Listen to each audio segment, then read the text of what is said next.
ഇന്ന് തിരൂരിലാണ്. ഞങ്ങൾ bus park ചെയ്ത്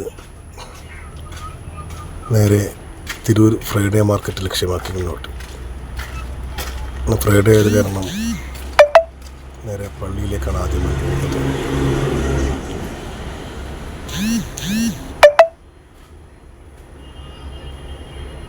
പുഴയോരത്ത് കൂടിയുള്ള റോഡിൽ ഞങ്ങൾ പള്ളിയെ ലക്ഷ്യമാക്കി മുന്നോട്ട്.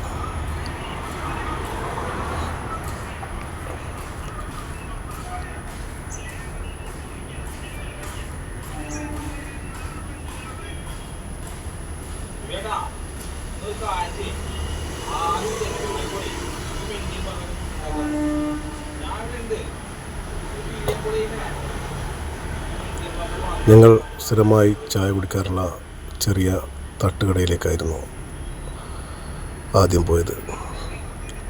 അവിടെ പോയി നല്ല സർവത്തും കൂടെ ഉണ്ടായിരുന്ന അർഷാദ് ഒരു ചായയും ഓർഡർ ചെയ്തു. നല്ല സർവത്തായിരുന്നു. ഞങ്ങൾക്ക് പോകേണ്ട പള്ളിയാണ് കാണുന്നത്. ഞങ്ങളവിടുന്ന് നേരെ സർവത്തും കുടിച്ച് ചായയും കഴിച്ച് നേരെ പള്ളിയിലേക്ക്.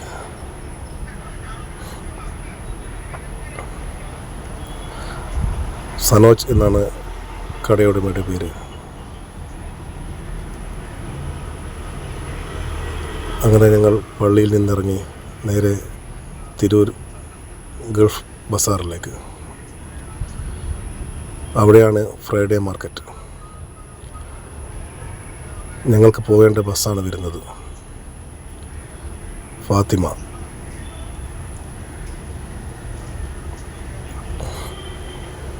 ഞങ്ങൾ നേരെ ബസ്സിൽ കയറി. ബസ്സിൽ അത്യാവശ്യം തിരക്കുണ്ടായിരുന്നു. ഞങ്ങൾ തിരൂർ ബസ് സ്റ്റാൻഡിൽ ഇറങ്ങി നേരെ ഫ്രൈഡേ മാർക്കറ്റിലേക്ക്. സമയം 2 മണി. നല്ല തിരക്കുണ്ടായിരുന്നു. ഇവിടെ കുട്ടികളുടെ ഡ്രസ്സിന് 40-50 രൂപയേ ഉണ്ടായിരുന്നുള്ളൂ. ഇവിടെ തന്നെ ജെൻസിൻ്റെ ഷർട്ടിന് വെറും 100 രൂപ മാത്രം. നല്ല ഷർട്ടായിരുന്നു. ഇവിടെ കുട്ടികൾക്കുള്ള ചെറിയ ഡ്രസ്സുകൾക്ക് 40-50 രൂപയേ ഉള്ളൂ. ഈ ടീഷർട്ടിനൊക്കെ 50 രൂപ ഉണ്ടായിരുന്നുള്ളൂ. ഇവിടെ കാണുന്ന ഷർട്ടുകളൊക്കെ വെറും 100 രൂപയാണ്. അത്യാവശ്യം തരക്കേടില്ലാത്ത ഷർട്ടായിരുന്നു.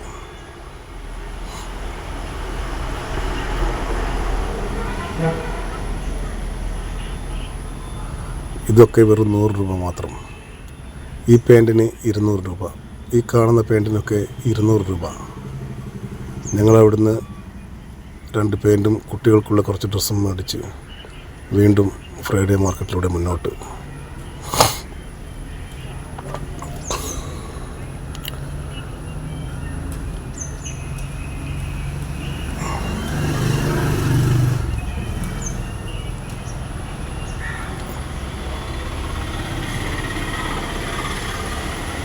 ചെറുതായി മഴയുണ്ടായിരുന്നു.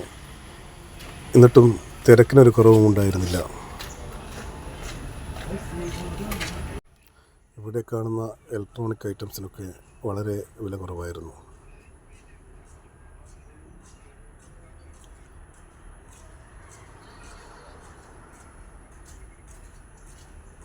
ഇത് ഗൾഫ് മാർക്കറ്റാണ്. ഇവിടെ ഫ്രൈഡേ കടകളൊക്കെ ലീവാകുന്ന സമയത്ത് ഫുട്പാത്ത് കച്ചവടമാണ് നടക്കുന്നത്. A to Z സാധനങ്ങൾ ഇവിടെ ഉണ്ടായിരുന്നു.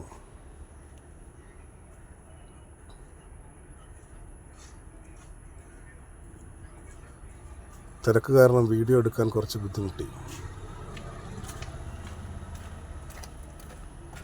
ഈ കാണുന്ന ഏതെടുത്താലും 30 രൂപ മാത്രമായിരുന്നു ഇതിൻ്റെ വില. അത് വർക്ക് ചെയ്താൽ വർക്ക് ചെയ്തു എന്ന് മാത്രം.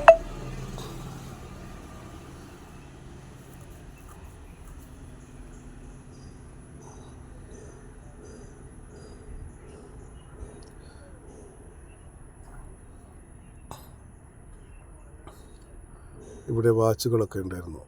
ഇവിടെ 500 രൂപ മുതലാണ് വാച്ചിന് വില. എല്ലാം കോപ്പി റേറ്റാണ്.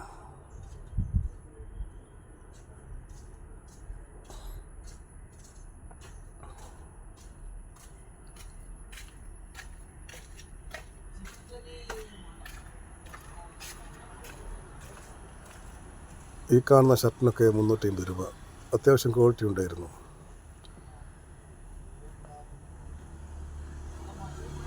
ഇവിടെയുള്ള വാച്ചുകൾക്ക് 500 രൂപയുടെ മേലോട്ടാണ് വില.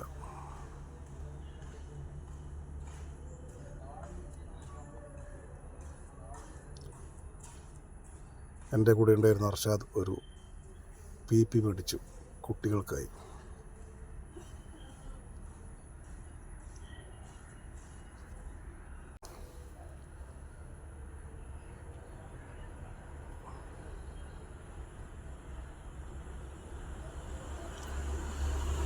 ഇവിടെ ഈ കാണുന്നത് വാഷ് ബേസിലൊക്കെ എന്തെങ്കിലും കുടുങ്ങിയാൽ എടുക്കാൻ പറ്റുന്ന ഒരുതരം, എന്താ ഇതിന് പറയുക എന്നറിയില്ല. ഇവിടെ പിന്നെ 100 രൂപയ്ക്ക് ഒരു തോക്ക് കണ്ടു. ഒരു തീപ്പെട്ടിക്കൊള്ളി മതി.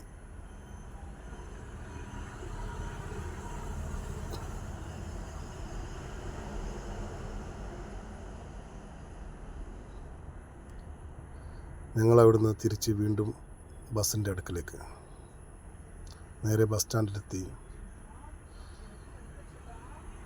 അവിടെ ബസ്സൊന്നും ഇപ്പോൾ ഇല്ലാത്തത് കാരണം ഞങ്ങൾ നേരെ ഓട്ടോ സ്റ്റാൻഡിലേക്ക് പോയി അവിടെ നിന്നൊരു ഓട്ടോ കയറി നേരെ ഭക്ഷണം കഴിക്കാനായി തിരൂരിലെ ഫേമസ് ഹോട്ടലായ സബ്കയിലേക്ക്.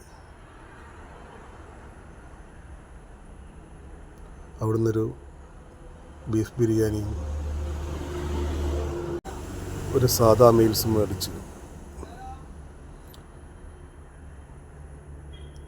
ഞങ്ങൾ ഭക്ഷണം കഴിച്ച് തിരിച്ച് ബസ്സിൻ്റെ അടുക്കിലേക്ക്. അത്യാവശ്യം പർച്ചേസ് ചെയ്തിരുന്നു. ഓക്കെ, ഇനി അടുത്തൊരു വീഡിയോയുമായി കാണാം.